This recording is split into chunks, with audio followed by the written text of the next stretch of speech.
दो दीवाने शहर में और 80 ने ओपनिंग डे पर ही तोड़ा दम। ओ रोमियो के आगे तू या मैं की भी निकली हवा। अमिताभ बच्चन की नातिन नव्या नवेली नंदा को सोशल मीडिया पर झेलनी पड़ती है नफरत, अब जाकर छलका दर्द। यश की टॉक्सिक का टीजर हुआ रिलीज, हिंसक सीन है ज्यादा, कहानी नहीं है साफ। 1300 करोड़ रुपए कमाने वाली धुरंधर के दूसरे पार्ट से होगा क्लैश। कॉकटेल 2 की कहानी हुई लीक। रश्मिका मंदाना कृति सेनन बनेंगी लेस्बियन। शाहिद कपूर संग दिखेगा लव ट्रायंगल। खबरों में आगे बताएंगे आपको डॉक्टर्स पर फूटा सलमान खान का गुस्सा। लीलावती अस्पताल को दी हिदायत, पिता की मेडिकल रिपोर्ट पब्लिक होने से हुए नाराज। राज कुंद्रा को बड़ी राहत, 150 करोड़ रुपए के बिटकॉइन स्कैम मामले में मिली जमानत। और कोबरा वेनम केस में एल्विश यादव को पड़ी फटकार। सुप्रीम कोर्ट ने कहा जो मन करेगा वही करोगे। नमस्कार दोस्तों, आप देखना शुरू कर चुके हैं Bollywood top headlines of the day. तो चलिए अब आपके सामने इन्हीं खबरों को हम थोड़ा विस्तार से रखते हैं।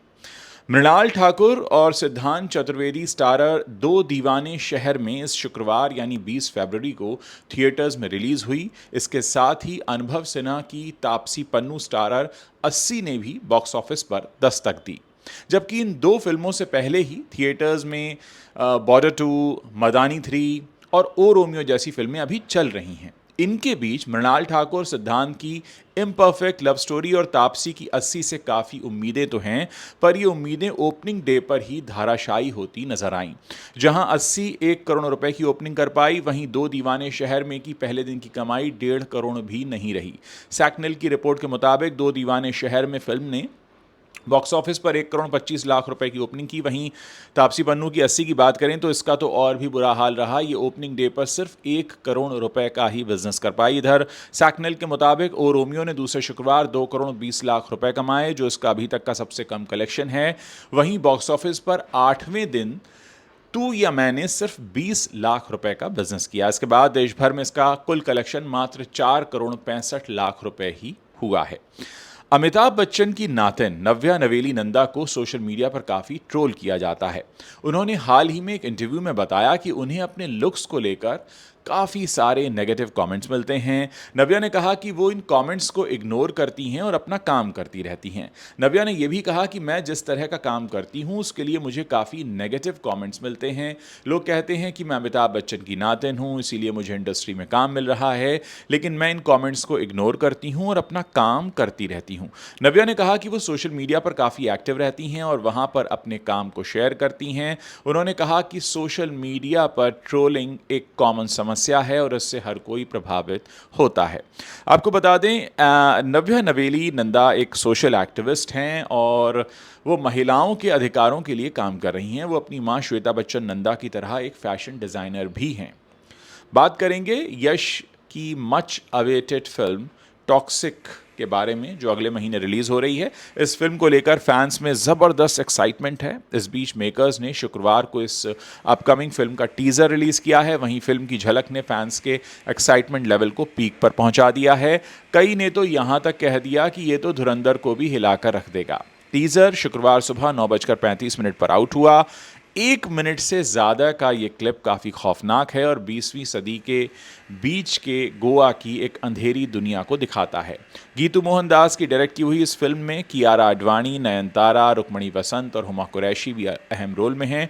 टीज़र में यश को शांत, निडर और बेबाक राया के रूप में देखा जा सकता है।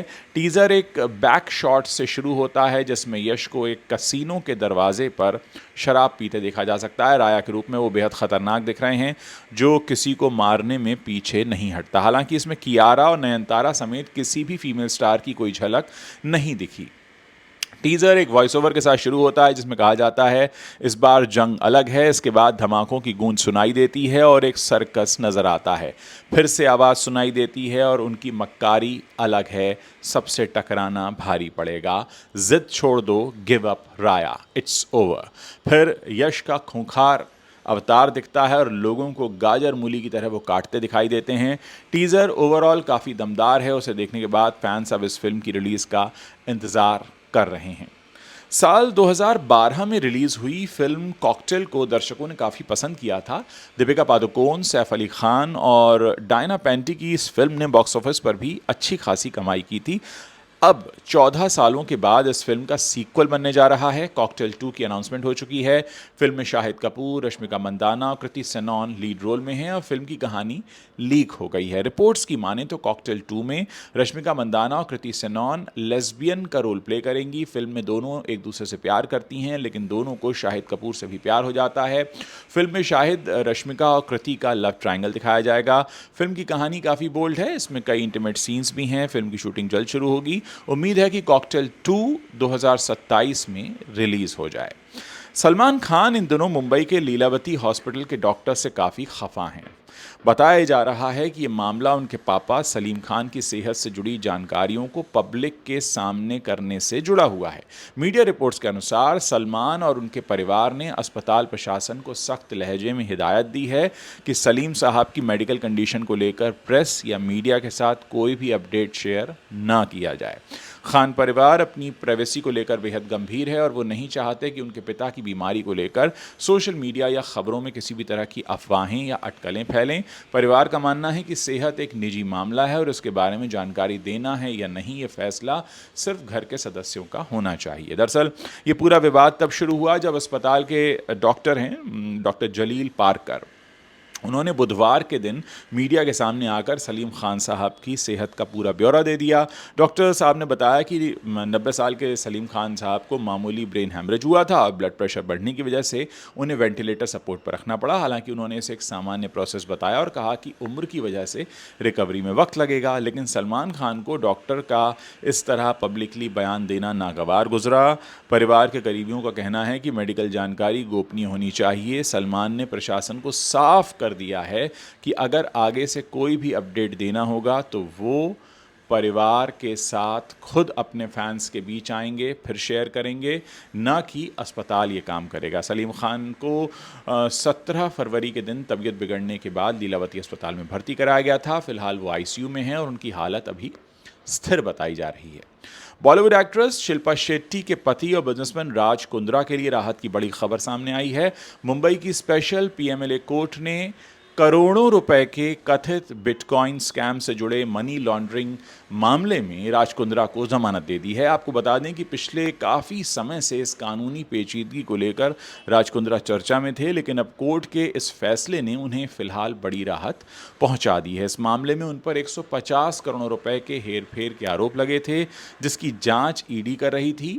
वहीं कोर्ट परिसर के बाहर पेशी से पहले कुंद्रा के चेहरे पर कोई शिकन नहीं दिखाई दी। उन्होंने मुस्कुराते हुए पैपराजी को पोज दिया, लेकिन कानूनी गलियारों में इस केस ने एक बार फिर हलचल तेज कर दी है, क्योंकि आमतौर पर कानूनी कार्रवाइयों के दौरान लोग तनाव में दिखते हैं, लेकिन कुंद्रा यहां काफी रिलैक्स नजर आए। राज कुंद्रा के वकील प्रशांत पाटिल ने केस के तथ्यों को सामने रखते हुए बताया कि ईडी का आरोप है कि राज कुंद्रा को जुलाई 2017 में 285 बिटकॉइन मिले थे। उन्होंने तर्क दिया कि अगर हम ईडी के अपने ही आंकड़ों को देखें तो जुलाई 2017 में 285 बिटकॉइन की कीमत लगभग 1 मिलियन अमेरिकन डॉलर थी, जो उस समय के भारतीय रुपए के हिसाब से करीब 6 करोड़ 60 लाख रुपए बैठती थी। वकील का कहना है कि सजा या वसूली उसी राशि पर होनी चाहिए जो उस समय मौजूद थी, न कि आज की कीमतों पर। वकील ने ईडी की कार्यप्रणाली पर सवाल उठाते हुए कहा कि एजेंसी ने जानबूझकर 16 अप्रैल 2024 की तारीख चुनी, जब एक बिटकॉइन की कीमत करीब 52 लाख रुपए थी। इसी आधार पर ईडी ने 150 करोड़ रुपए का भारी भरकम आंकड़ा तैयार कर लिया। वकील पाटिल ने तंज कसते हुए पूछा कि अगर आज बिटकॉइन की कीमत घटकर 1 रुपया हो जाती है तो क्या ईडी केवल 285 रुपए की संपत्ति कुर्क करती, या फिर कीमत जीरो होने पर क्या ईडी अपना केस छोड़ देती। उन्होंने कहा कि मार्केट के उतार चढ़ाव का फायदा उठाकर किसी भी रकम को बढ़ा चढ़ाकर दिखाना सही नहीं है।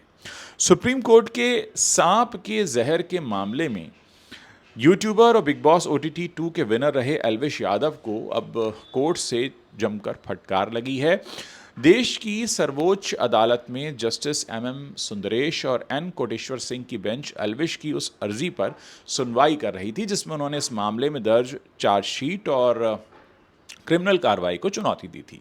2 जजेस की बेंच ने एल्विश यादव को फटकार लगाते हुए कहा कि जो मन में आए वो आप नहीं कर सकते। अदालत ने एल्विश को समझाया कि इस मामले की वाइल्ड लाइफ प्रोटेक्शन एक्ट के तहत जांच की जाएगी। कोर्ट ने सवाल उठाया कि क्या कोई सेलिब्रिटी केवल पब्लिसिटी के लिए बेजुबान जानवरों और सांपों का इस्तेमाल अपनी मर्जी से कर सकता है।